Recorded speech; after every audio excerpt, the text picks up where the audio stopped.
Welcome to Veterans Connected, where maintenance and reliability expert and military veteran Eric Bevavino connects with fellow veterans in industry during each episode, where they exchange their experiences and discuss the transition from the military to industry and the paths and resources that led them to where they are today. The Veterans Connected podcast is proudly produced by the industry's leading network and learning community, Mobius Connect. Eric, over to you. Hi, I'm Eric Bevavino, host of the Mobius Connect podcast focused on connecting military veterans to the maintenance and reliability community. My aim here is to bridge the understanding gap between the military and civilian worlds, thereby improving the veteran transition journey and ultimately providing hope and a helping hand to any of our brothers and sisters out there struggling to find their way. We'll do this by interviewing veterans who have successfully made it through. For this session, we've chosen to interview one such Air Force veteran, Schultz, whose fascinating and patriotic story is a must listen for anyone interested in joining us on this mission. Welcome, Carl. It's great to see you again. You've been all right? Thank you. Thank you, my good man. It's a pleasure being here and sharing this time with you. Yeah, it's been a while. You've started a new position with a new company. Why don't you start off by telling us what you're doing today? What are you up to today? So the organization that I'm with today is ICI, Infrared Cameras Incorporated. They're a Beaumont-based infrared camera manufacturer and build very sensitive, ultra positive, if you will, infrared cameras for anything from industrial handheld use from the predictive maintenance perspective with electrical distribution, all the way up to automation, process control within the industrial world, or even scientific and biomedical. Actually, some of our instrumentation is classified as what's known as EMDs, or electrical medical devices. So we hold certificates and certifications on the cameras that actually give them the capability of being utilized as medical tools, adjunct diagnostic medical tools as well. Nice. So you're on the business development side there? Actually, I add to business development, but rather than a pure business development aspect, what I'm involved in directly with the organization is support of the BD and RSDs, or regional sales directors. They'll go out and locate the opportunities, and then I help them design the systems for the applications based on the use cases of those particular systems, what types of cameras they're going to need, where they get installed, how they get installed, what computer systems they need to talk to. So it's a support role, if you will, with respect to business development, but it is also contributing to sales and making sure that the end user has all of the proper instrumentation and controls with whatever systems they're using. No, that sounds very interesting, Carl, and specifically what you're most well suited for. I take from that there's an element of operations, like logistical planning and setup for the customer. So perhaps some problem solving and a deep understanding of infrared technologies is important in that role. Most definitely. Well, good. That's where you are today. And why don't we transition into how did you, where'd you grow up? What's your backstory? I mean, it doesn't need to be, when I was one, I was walking and, sprinting across the living room. But, basically, and what got you interested in the military? So kind of the meat of your mission, if you will, with this podcast is the transition from military to how yourself and myself and others within this community have moved from that to where we're at. So from the respect of the involvement in the military, my father was involved in the Air Force as well. And in fact, ironically, I often start my story by I was created in Alaska on in Anchorage, Alaska, at Elmendorf up there, and then born on Lackland Air Force Base in Texas. So that's kind of, it shows you my father's lineage, and that's what got me interested in the Air Force. And I went into the Air Force immediately after high school in looking at getting a technical education.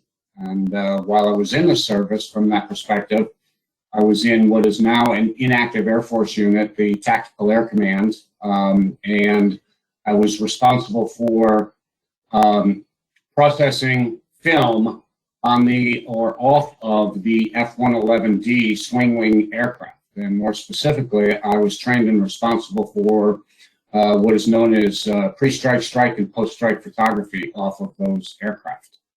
So that's kind of what got me, into the military. And where I started from was I was on Long Island at the time, living out in the New England area, and just transitioned to the Air Force directly out of high school because I really didn't know what the heck I was going to do with the rest of my life, and I figured technical education was better than no education at all.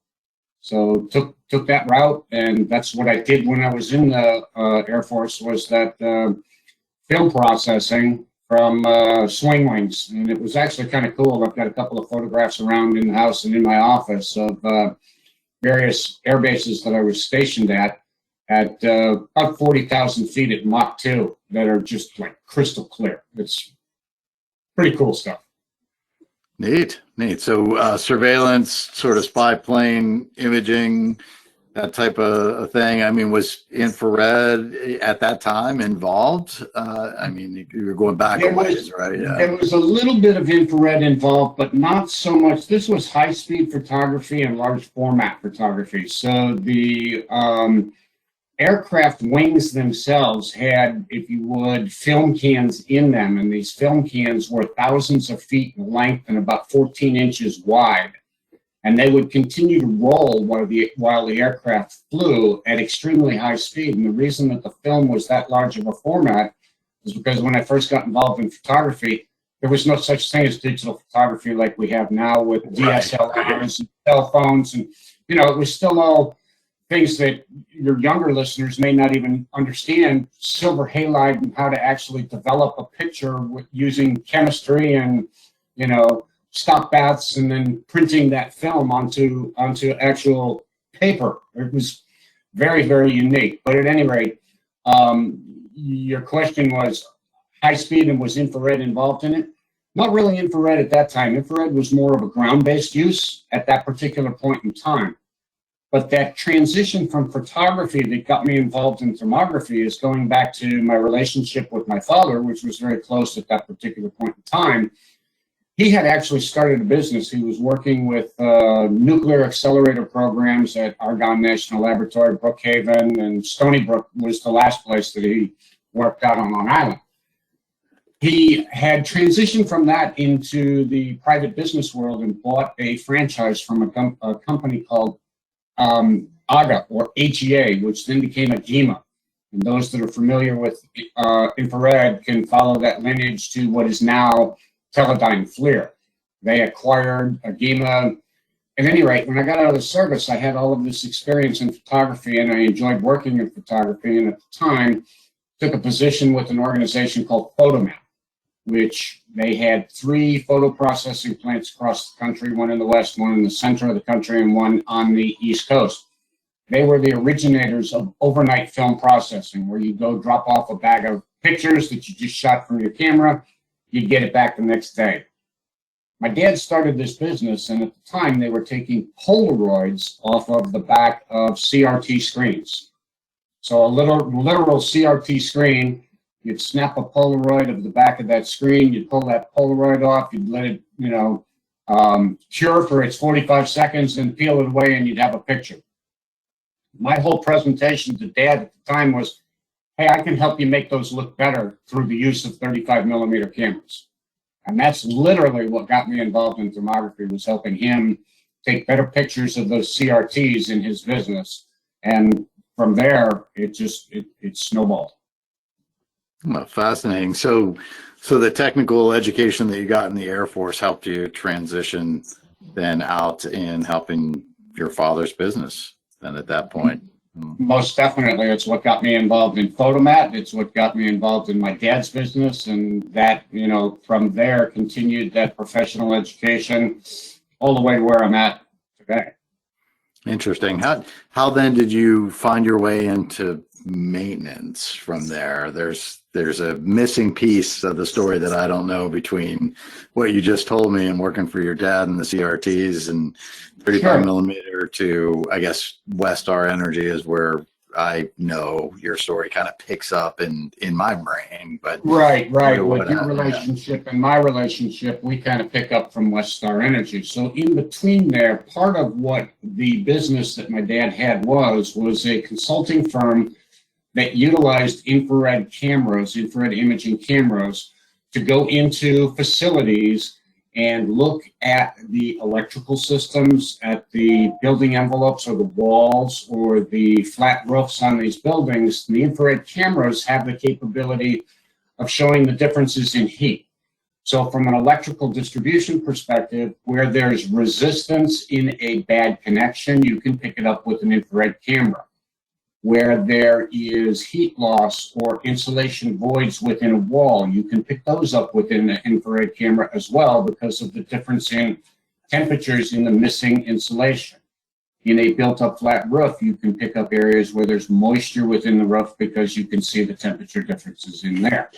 So to get to the maintenance piece of it, all of this consulting, if you will, or services that we were providing to facilities, we would then produce reports to hand over to their maintenance and reliability and engineering individuals, who would then utilize the information and the data that we provided to them in putting together work orders, work requests, and repair orders for the various anomalies or problems that we found throughout their facilities. So that's how it got into the maintenance world from the respect of my dad's business. And then looking at it from the Westar connection, where you and I kind of came together, I had a couple of companies that had come to me and asked me to actually implement an in-house infrared or thermography program within their organization. And at the time that you and I met at Westar Energy, that is specifically what Westar Energy had hired me to do, was to come in and implement their infrared program, their thermography program, from the maintenance and a proactive maintenance practices process throughout their entire fleet of generating stations in Eastern Kansas. Gotcha. And the tie-in was Stony Brook and Argonne, and what your dad was doing with the nuclear facilities there, and then you went over to coal, and I think Westar had one nuclear facility, if I remember that correctly. They did have one nuclear facility. They had Wolf Creek is the name of the nuke facility that Westar has, which, by the way, has now been combined with KCP&L, and they go by Evergy is the current name of the company.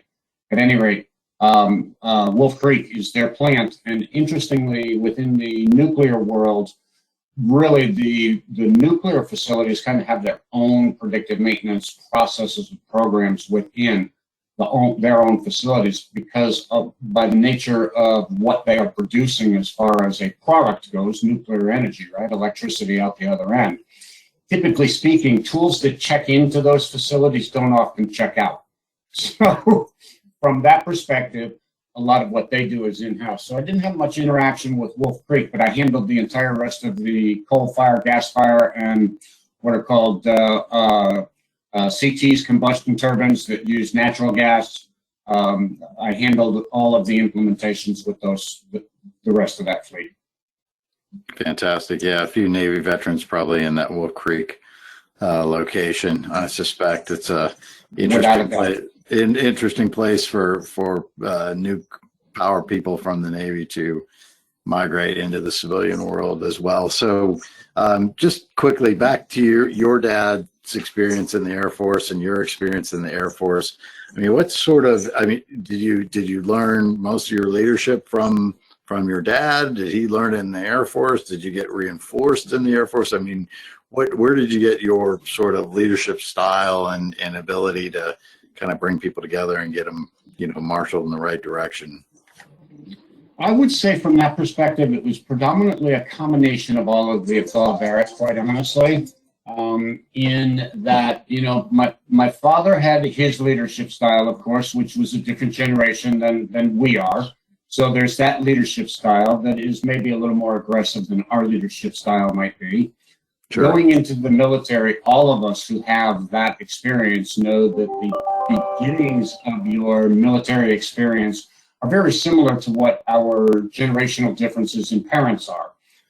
Take all of that from a leadership perspective and what we learn from that in being able to mentor and approach the individuals that we do to be able to create a team around us. I would say it was a culmination of all of that and the continuation of knowing that I had a good foundation to work with, and then being afforded the opportunities after my military life in things such as Dale Carnegie training, Miller Hyman trainings, things along those lines that I could then bring into my own educational capabilities and understandings to be able to utilize as tools, as leadership tools with individuals that I've worked with as I continued in my career. Very good. Very good. Yeah, that's interesting. And certainly the Miller Hyman, and what was the other one that you mentioned there? Dale Carnegie. Dale Carnegie, right. Yeah. Dale Carnegie is very unique in that it is really tailored toward human relations and public speaking.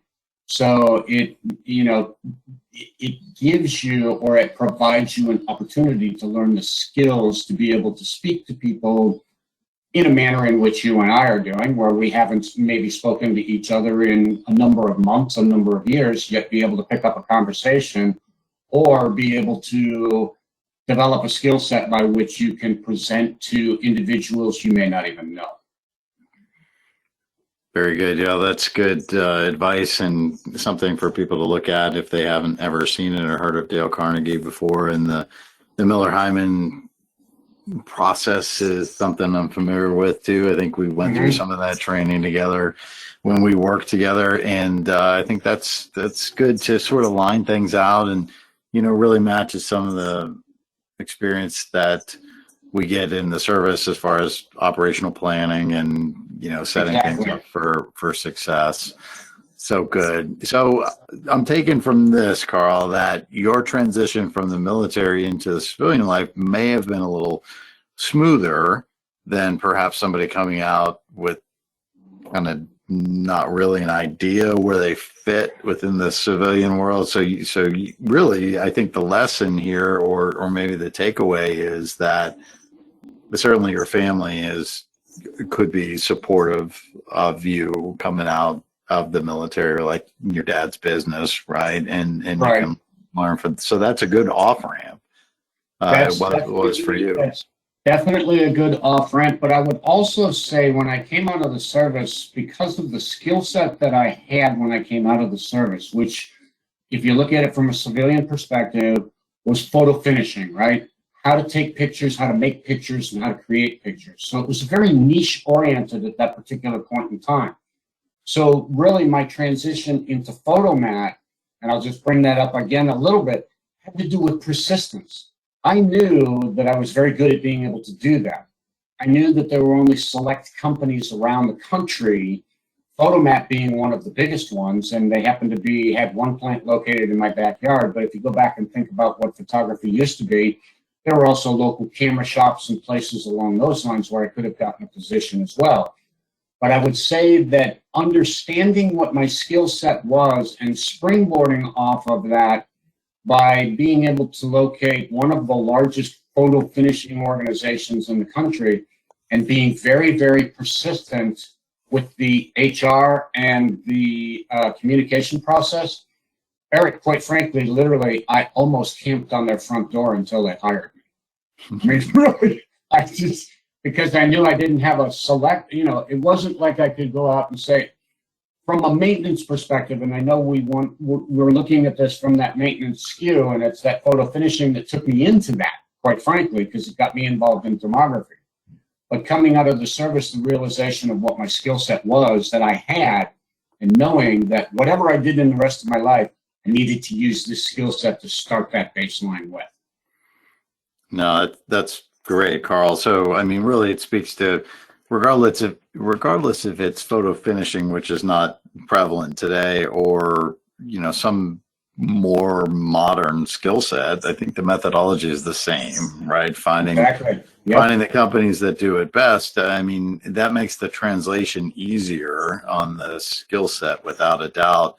But let me ask you this: why did you have to be so persistent, like basically camping on their door? Was the competition really tough, or was it difficulty in translating the military job to the civilian job, or like what was it there?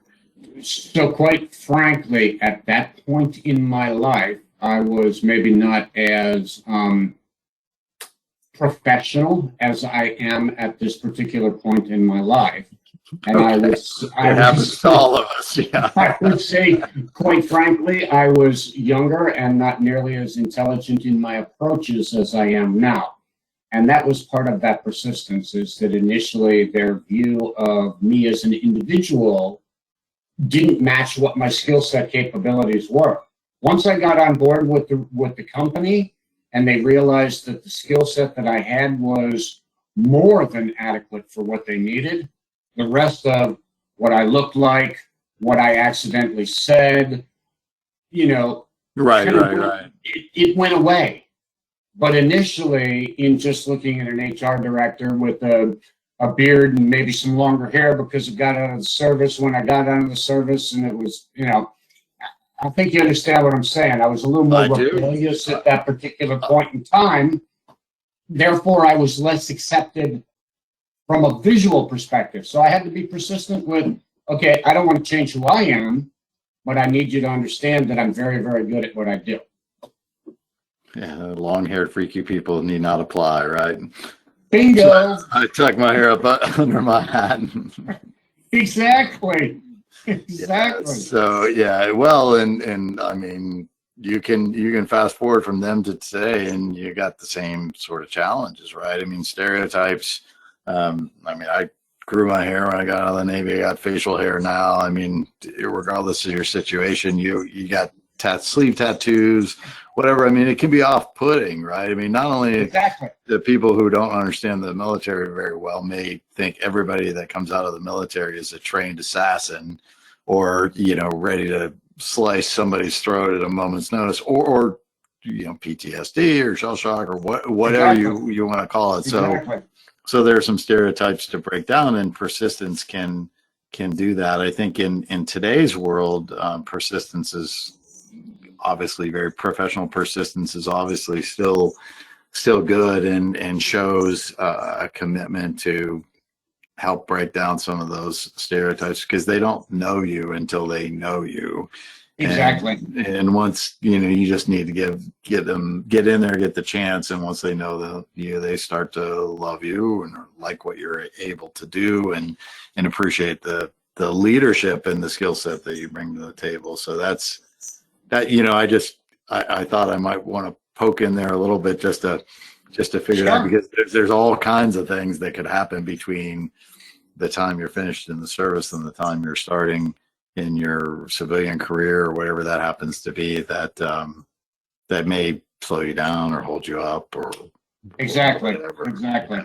And I think a lot of us who have transitioned from military to civilian life, that little rebellious period is not uncommon when we first transition from the service to the civilian life, because there is a significant amount of regimented daily life within the military that is not on the outside. So naturally, as human beings, we go, okay, cool, I don't have to do that anymore. Right. Till you decide, you work full circle, and you're like, well, maybe some of those things were actually good for me. Well, keeping a habit. Ironically, I know that maybe we're not on video here, but the reason that I wear my hair as short as I do now is because I came to that exact realization myself, in that the ponytail, I always wore it in a ponytail. Why? Because it looked better off of my face. So why keep the hair to begin with? Funny. Yeah, it's all good. It's all good. So anything that you particularly enjoyed about your time in the service that you miss now, or maybe you missed most, like right during the transition? Certainly, from my perspective, I would say that the travel was very enjoyable, but I've been very, very fortunate in my career, and it's involved a great deal of travel continuing from there. So I missed it, not knowing, at that initial transition, starting up in my career again, reflecting back on Photomat where I was at locally, there was no travel with that type of an aspect, and that has blossomed since then, and I've been very, very fortunate with that. Looking back on it throughout my entire life, I would also say it's odd, but that regimented lifestyle that I referred to just a few minutes ago that, we tend to repel against. As I have mellowed with age, I've looked back at and said, there's really a great deal of good to be said for that as well. Whether it's boundaries, whether it's understanding of what the envelopes are, whatever the case may be, there's a great deal of gold in there that we don't necessarily realize when we're stuck in the throes of it. Especially during COVID, right? I mean, there's so few things in life that you can control, but you can control your schedule and your routine, and to a degree, right? So Right. Provide some comfort and some stability and some direction and momentum with life. So I think that's these are great commentary, and especially both, I think, are really important. The travel thing, I think what's happening today, or at least from what I hear and what I see a little bit, I mean, people can work out of their house so they don't have to travel as much, but people who enjoy traveling and want either national responsibility or regional hemispherical responsibility or even global responsibility, I think that's something that service members have been used to, perhaps. I mean, you grew up in a service-oriented family, so you moved a couple times in your early life, and then got to see more of the world, some cool places and all that. And, I certainly feel very thankful for not only seeing Norfolk, Virginia, but also the Panama Canal, Cuba, Italy, Japan, Southeast Asia, other places around the world that I may not have ever seen before without being part of the service. So Exactly. And being comfortable in that, and being, sort of the mindset of being an ambassador, not only for your country, but for your company, when you're representing yourself, your employer, the cultural differences between the companies, the countries, and everything else. Right. Is something that not everybody is taught or shown or appreciates when they move around the world. So Carl, let me ask you this: what advice would you give to any service member planning to transition to the civilian world that you wish you had when you made that move?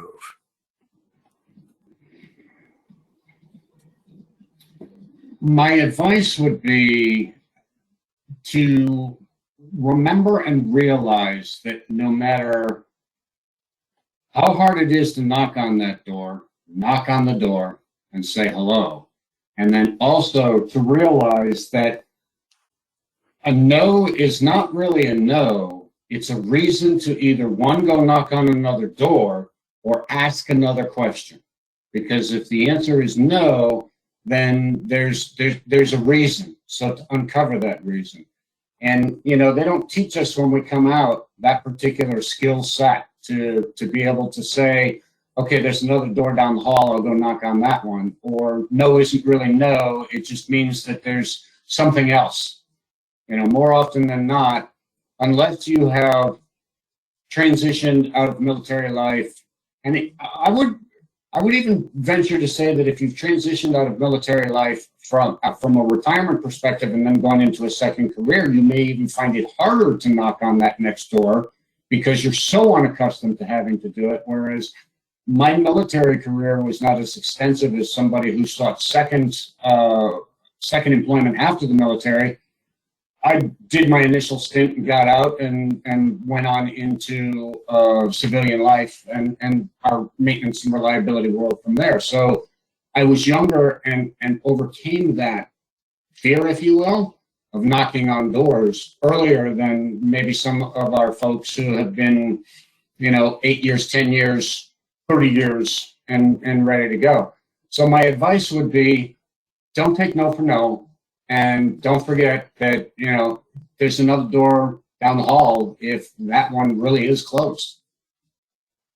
I think that's great advice. A similar thing that I've heard is no doesn't always mean no, but it just could mean not now, right? And if you come back in the same job, being curious, like you said, ask, well, why not? I mean, it's not against the law to ask why not. I mean, exactly. Certainly express your right to have mental curiosity and freedom, and use the courage that you had in the military, right? So that courage doesn't extend to looking for a job, and so it should, right? It should. It definitely should. It definitely should. And something, along those lines that my father taught me that I have since taught my entire family is that the answer to a question never asked is always no. So don't ever be afraid to ask the question, because if you don't ask it, the answer is no. If you ask it, you may find that it's a whole different answer than no.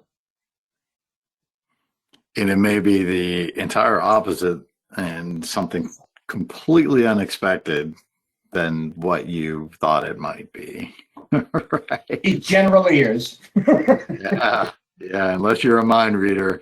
And I haven't, at least the military's changed since I've been in. They don't teach mind reading in the service. No, I don't think that's a skill set that they're willing to assume.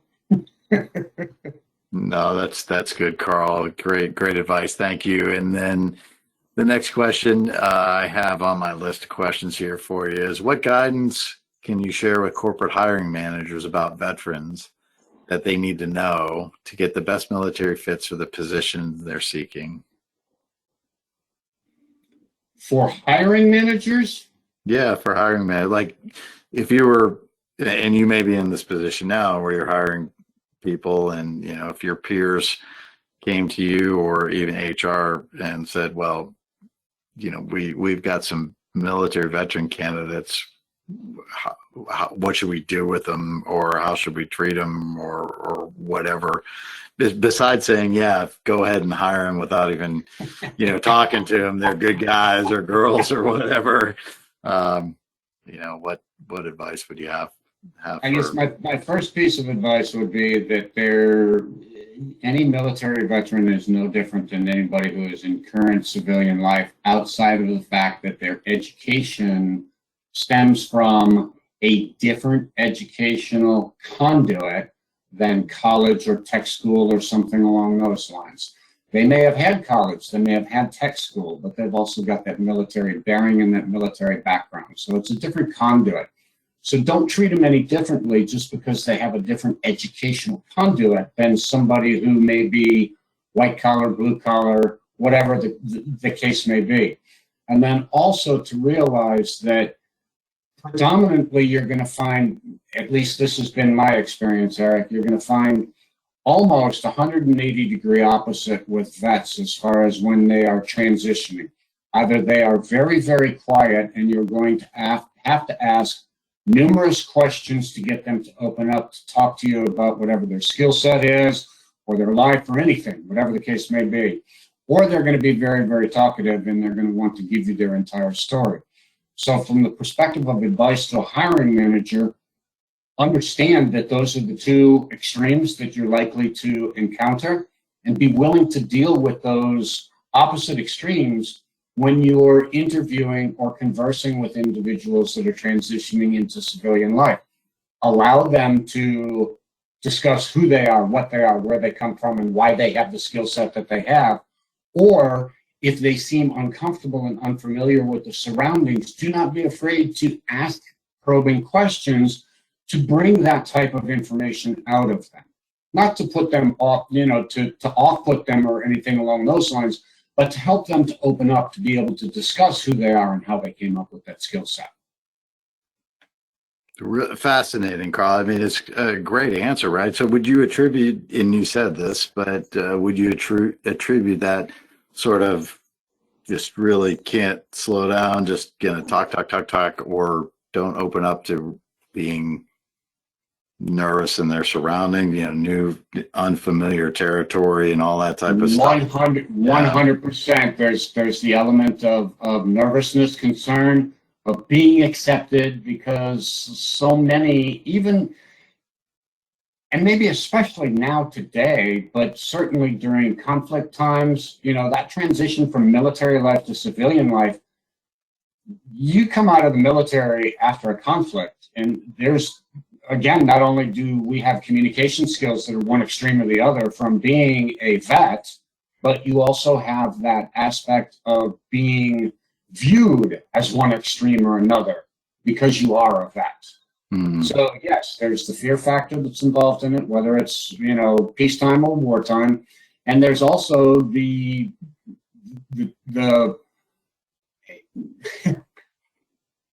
I always think back through my military career of almost a parental type of being dealt with, and that, don't speak unless spoken to, very, very regimented upbringing and time that you have, especially in your early portion of your military career.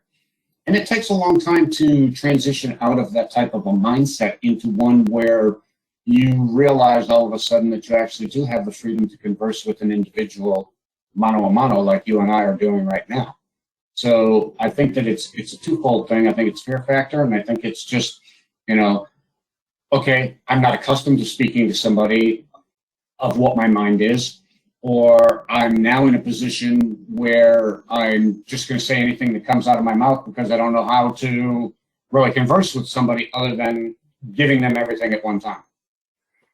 Yeah, it's really an interesting psychological thing that needs to be considered, right? Because, I mean, you're talking about young kids, right? 18, 19, 20 years old, or they go in at 18, they come out at 22, and they're, battle hardened, tested in combat. They're brave enough to go into a firefight, go into patrol with IEDs and the great unknown, and they're with their brothers and everything like that. But going into an panel interview in corporate America it's scary, right? Because it's out of place, out of time, not really what they're used to. So giving them a break. And I think the most fragile piece of this puzzle, which all relates to transition difficulties leading to being disenfranchised or cast adrift, to go into booze or drugs or whatever, and then homelessness and suicide.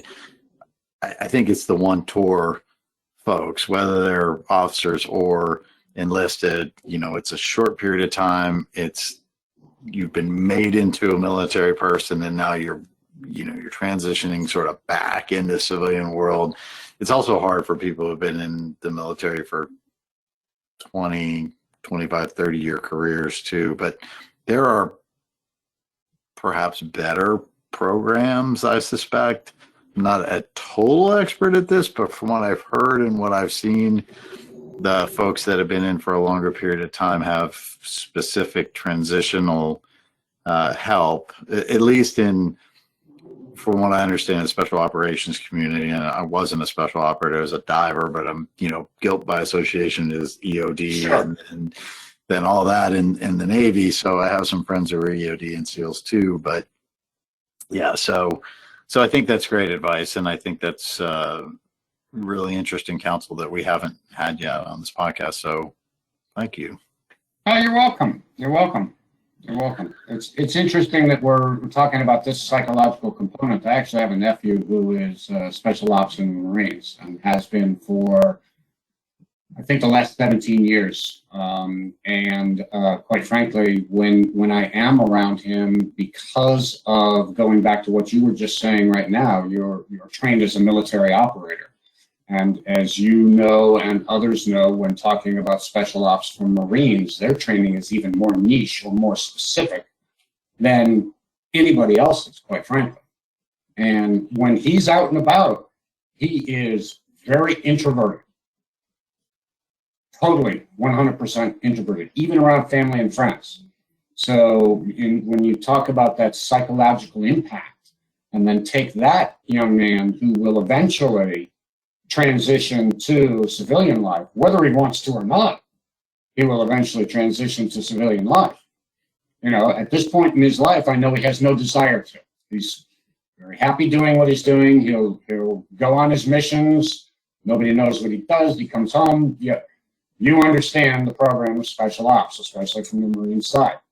And, he will eventually need to transition into civilian life. And I'd imagine that there's going to, I know that the military has gotten better at that transition counseling, but I think it's twofold. I think we on the civilian side need to be more cognizant of that transition. And I think that the military needs to provide better programs, especially with individuals such as my nephew, when they're getting ready to transition out as well. Could be a pretty dramatic change, especially if he goes from being a Marine Raider to an accountant, or not that there aren't a lot of very tough and skilled accountants out there, but and I think there's a tendency to find some adjacencies either in support of the Defense Department or CIA or whatever, and sometimes that works, and that's great. That's a great option. Sure. But sometimes it doesn't, and I think your point is very valid. There's a tremendous amount of support out there, but it's very fragmented and not right entirely focused. So people such as yourself, you are on this mission at this point in your life to help these individuals transition by what you're doing. But this is it's a mission that's fragmented from a process that could be a better vehicle. That's, I think, exactly what you're getting at. You're right. Perhaps bundled and focused, it would make it easier and more accessible in a more timely, pointed fashion for somebody coming out of the Navy who's been in maintenance, or the Air Force, jet maintenance, engines, all that type of stuff, right? Says, okay, well, maintenance and reliability. I hear Carl Schultz talking to Eric, and it's infrared. Oh, okay. I never thought about infrared before. Let me, check it out a little bit. I use, infrared camera doing whatever, Right. I look for deer on my property at night when I'm not hunting, because it may not be, copacetic to hunt with infrared, but, certainly in Texas, you can hunt from infrared from a helicopter, and, whatever weapons you happen to have or have built to, rid the countryside of, whatever sort of animals they don't want there. But in any case, all right, well, good. And so, Carl, is there anything we didn't cover today on this brief conversation that you'd like to relate to listeners, either vets or those looking to connect with them? I actually think we've done a really good job of covering a number of topics here. I would just kind of go back to one thing that I said to you, what you're doing and what your mission is here. It's very commendable. I appreciate you taking the opportunity to spend some time with me today in what my history is and how my transition took place and what it has been enabled me to do. So I wanted to say thank you. And I truly, truly do commend you for your cause and your mission here. I think it's outstanding. Well, I appreciate it, Carl. I mean, we've known each other for a while, and we've always, I think if we haven't been on the same page, we've been able to, certainly either get on the same page or respect each other for our differences along the way. And it's been a great pleasure to know you along the way and your family. And I truly appreciate it here too. So thanks for the time. It's great to see you again. Great to hear more about your story, and these are pieces that I didn't know before. So now I know more of the complete book of Carl. And when I'm down, I suspect through this venue, there's many people that are going to know a lot more about Carl than they knew before. Right, and if they want to reach out to you, where can they find you? If they hear on the podcast, where could they find you? They can find me at the end of my cell phone, which you have access to. I don't know if you publish those on your podcast. I won't necessarily Right. say it. Social media, or I mean, are you on LinkedIn? I'm You're on right? LinkedIn. Anybody can find me on LinkedIn. Again, the company's Infrared Cameras Inc., ICI. I'm a director within their organization. You can certainly find me on LinkedIn, and literally that's got my contact information on it as well, both private and business-wise. Fantastic. Fantastic. So for all you listeners out there, if you want to talk to Carl about infrared or Air Force or his transition, then hit him up on hit him up on LinkedIn, and he'll help you out. So thank you. Yep. You're welcome. You're welcome. All right, Carl. Thanks, buddy. Appreciate it. And thanks to Mobius for providing this platform to help both transitioning vets as well as those looking to hire them in the field of maintenance and reliability. All right. That's all from Lexington, Kentucky, and Florida. Vino out. We're done. Thank you, Carl. Thanks, Eric. Thank you for joining us for this episode of Veterans Connected. We will see you back for another episode very soon. In between, we hope to see you in the Veterans Connected community group, where you can meet Eric and fellow podcast guests and share with other industry veterans at MobiusConnect.com. And we hope to see you there.